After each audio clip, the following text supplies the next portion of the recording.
Hi friends, ఇప్పుడు మీరు చూస్తున్నది కరెంట్ ఆఫీస్ దగ్గర రైల్వే గేటు పక్కన విఘ్నేశ్వర స్వామి టెంపుల్ ఉందండి. ఇక్కడ మీరు సుబ్రహ్మణ్య స్వామిని చూస్తున్నారు.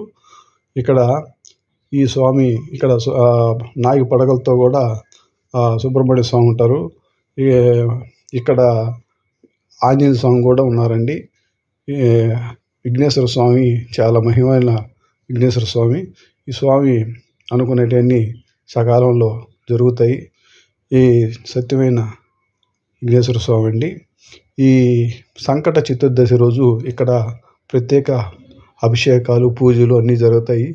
ఈ చాలామంది భక్తులు వచ్చి కొడుగులు వాళ్ళు ప్రసాదాలు తీసుకొచ్చి స్వామికి నైవేద్యం పెట్టి ఇక్కడ మొక్కులు తీర్చుకుంటారు. ఇప్పుడు మీరు చూస్తున్నది సింహాశివుడిని చూస్తున్నారు. ఈ మారేడు చెట్టు కూడా చెట్టు లోపలి గుడిలోనే ఉంటుందండి. ఇదే ప్రత్యేకత.